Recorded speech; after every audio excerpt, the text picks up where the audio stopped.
میں آخر میں دو پیغام میلاد کے حوالے سے آپ کے سامنے رکھنا چاہتا ہوں۔ میں نے آپ کے سامنے قرآن پاک کے حوالے سے، حدیث کے حوالے سے حضور کا میلاد پاک رکھا۔ اللہ ہمیں سننے عمل کی توفیق نصیب فرمائے۔ اب دو چیزیں میں رکھنا آپ کے سامنے۔ میرے محبوب آپ کے آنے سے زمین روشن ہوگی، تو زمین بھی روشن ہوئی، زمین پہ رہنے والے بھی روشن ہو۔ یہی بات ہے نا، زمین روشن ہونے سے مراد کیا ہے؟ جو زمین میں رہنے والے ہیں وہ بھی روشن ہے۔ اب اس والے سے جو میں ایک بات آپ دوستوں کے سامنے رکھنا چاہتا ہوں، ہم حضور کا میلاد پاک بڑے ذوق شوق سے مناتے ہیں، الحمدللہ، سارے کہو الحمدللہ۔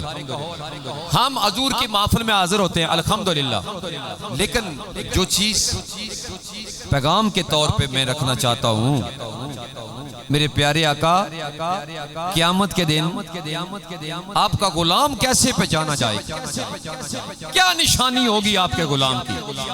حضور نے فرمایا میرا غلام نماز کے لیے جو وضو کرتا ہے نا، تو جو ہے میری طرف، نماز کے لیے جو وضو کرتا ہے، یہ وضو کے پانی لگنے سے چہرہ 14ویں کے چاند کی طرح چمکے گا۔ جس کے چہرے پہ نماز کا نور ہوگا وہی قیامت کے دن مصطفیٰ کو منظور ہوگا۔ آج ہم نے نماز حافظ صاحب کے ذمہ لگا دی، اتنی خوبصورت مسجد ہے، ہو سکتا زور اثر مگر 2-3 بندے کھڑے ہوں۔ میں ایک بات آپ دوستوں کو کہنا چاہتا ہوں، اللہ اکبر، جس وقت ہم نماز پڑھتے ہیں، نماز سے پہلے کیا ہوتی ہے؟ اذان ہوتی ہے، بولو اذان۔ اب اس حوالے سے توجہ میری طرف رکھیے گا، الحمدللہ ہم سب اہل بیت سے محبت کرنے والے، حضرت امام حسن حسین سے پیار کرنے والے۔ آپ نے علماء سے کئی بار سنا ہوگا کہ جس وقت 72 زخم تھے نا حسین پاک کے سینے پہ، تو حسین نے ایک جملہ کہا تھا، شمر میرے سینے سے ہٹ جا، میرے کانوں میں نا اذان کی آواز آ گئی، سینے سے ہٹ جا، میرے کانوں میں اذان کی آواز آ گئی۔ 72 زخم کھانے کے بعد اگر حسین پاک کربلا کے اندر نماز کی آواز اذان سن کے تڑپ جاتے ہیں، تو جو ہے تو ایک دفعہ سبحان اللہ کہہ دیں تو جو ہو جائے گی۔ حسین 72 زخم کھانے کے بعد اگر کربلا میں اذان سن کے تڑپ جاتے ہیں، تو تمہیں جامع مسجد کی اذان کیوں نہیں تڑپا دیتی؟ تجھے ٹی وی کی اذان کیوں نہیں تڑپا دیتی؟ تجھے اپنے محلے کی اذان کیوں نہیں تڑپا دیتی؟ کل قیامت کے دن کس منہ سے تو اپنے نبی کی بارگاہ میں حاضر ہوگا؟ حضور نے فرمایا میرا غلام ہو گئی وہ جس کے چہرے پہ نماز کا نور موجود ہے۔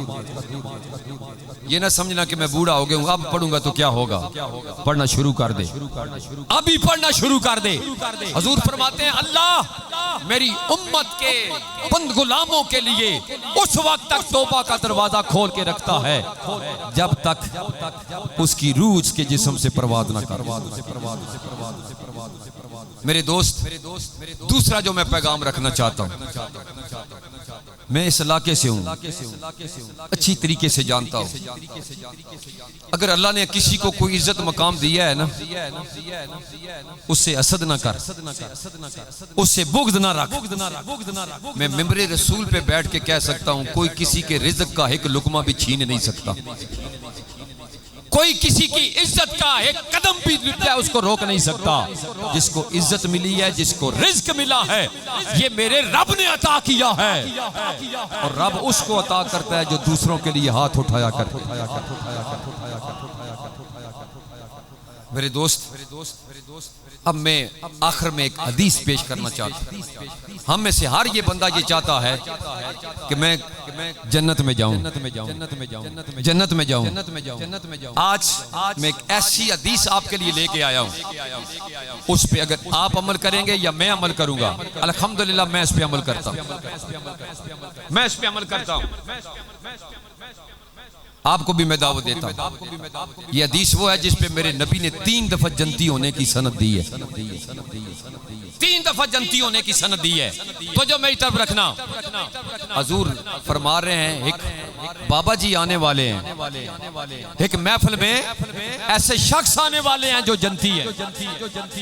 حضرت سیدنا عبداللہ بن مسعود رضی اللہ تعالیٰ فرماتے ہیں ایک بابا جی آئے، سفید داڑھی، وضو کا پانی داڑھی سے ٹپک رہا تھا، اندر آ کے بیٹھے، دوسرے دن محفل سجی، حضور نے فرمایا ایک شخص آنے والا ہے جو جنتی ہے، تو جو میری طرف رکھنا، وہی بابا کال والے آ کے بیٹھے، گاڑی سے پانی نکل رہا ہے، وضو فرمایا۔ تیسرے دن حضور نے فرمایا ایک شخص آنے والا ہے جو جنتی ہے، اور جس کے خواب میں میرا نبی آ جائے وہ جنتی ہو جاتا ہے، جسے میرا نبی 3 دفعہ کہے وہ جنتی ہے۔ حضرت عبداللہ بن مسعود فرماتے ہیں میں ان کے گھر چلا گیا، میں نے کہا بابا تو کون سا عمل کرتا ہے کہ میرے نبی نے تجھے 3 دفعہ جنتی کہا ہے؟ آج اس مسجد میں دور دراز سے تشریف لانے والے میرے دوستوں، میرے بزرگوں، میرے بچوں، یہ حدیث اپنے ساری زندگی اپنے سینے پہ نوٹ کر کے رکھ۔ حضرت عبداللہ بن مسعود فرماتے ہیں بابا عمل بتا، کس عمل کی وجہ سے تیرے اوپر یہ کرم ہو گیا؟ انہوں نے کہا راتیں نمازیں پڑھتے رہتے ہو؟ فرمایا بڑھا بندہ کتنا پڑھ سکتا ہے، جتنی پڑھ سکیں، قرآن پاک کی تلاوت جتنی طاقت ہے، پر میں نے اپنے نبی کی ایک حدیث سنی ہے، اس پہ عمل کرتا ہوں۔ پوچھا بابا وہ حدیث مجھے بھی سنانا، تو اب وہ حدیث سنیے۔ وہ بابا کہتے ہیں عبداللہ بن مسعود میرے نبی کریم نے فرمایا ہے کہ جو شخص ایمان والا مومن کلمہ پڑھنے والا جب رات کو سوئے اس کا سینہ حسد سے بغض سے پاک ہو، وہ رات اللہ اس کی جنتیوں میں لکھ دیا کرتا ہے، وہ رات اللہ اس کی جنتیوں میں لکھ دیا کرتا ہے۔ میں نے جس دن سے اپنے نبی کی حدیث سنی ہے، میں کسی عزت والے کو دیکھوں، میں کسی امیر کو دیکھوں، کسی غریب کو دیکھوں، میں کسی سے حسد نہیں کرتا، میں کسی سے بغض نہیں کرتا، میں کسی کے بارے میں برا نہیں سوچتا۔ بس اس حدیث پہ عمل کرنے کی وجہ سے میرے نبی نے مجھے 3 دفعہ جنتی کہہ دیا۔ آئیے آج ہم بھی اپنے دل میں یہ پکا وعدہ کر کے جائیں، کسی مسلمان بھائی کو آپ عزت کے ساتھ دیکھیں تو یہ دعا کیے کرے اللہ اس کی عزت میں اور اضافہ فرما دے، اس کے رزق میں اور اضافہ فرما دے، اس کے عمل میں اور اضافہ فرما دے۔ آقا فرماتے ہیں جو اپنے بھائی کے لیے دعا مانگتا ہے اللہ سب سے پہلے اس کی دعا قبول فرماتا ہے، اس کے حق میں قبول کرتا ہے، پھر اس کے بھائی کے حق میں قبول کرتا ہے۔ میرے نبی وہ ہیں جن کے آنے کا تذکرہ آسمانوں پہ ہے، میرے نبی وہ ہیں جن کے آنے کا تذکرہ نبیوں نے کیا ہے، میرے نبی وہ ہیں جن کے آنے کا تذکرہ صحابہ نے بزمیں سجا کے کی ہیں، اور میرے نبی کا پیغام یہ ہے کہ قیامت کے دن میرا غلام وہ ہوگا جس کے چہرے پہ نماز کا نور ہوگا۔ آج وعدہ کر کے جائیے اپنے سینے کے دل کے ساتھ کہ آج کے بعد میری کوئی نماز نہیں رہے گی۔ دوسرا پیغام حضور نے فرمایا میرا غلام عمل میں کمزور ہو سکتا ہے پر میرا غلام کبھی جھوٹا نہیں ہو سکتا۔ تیسرا پیغام اپنے سینے کو بغض اور حسد سے پاک رکھیے، جس کو دیا ہے اللہ نے دیا ہے، اللہ کے کاموں میں کوئی حصہ نہیں ڈال سکتا۔ ہمیشہ دوسرے کو اچھی نظر کے ساتھ دیکھو، ہمیشہ دوسروں کے ساتھ خیر کے ساتھ دیکھو۔ اب میں 2-3 اشعار اسی پیغام کو میاں صاحب کی زبان آپ کے سامنے رکھ رہا ہوں۔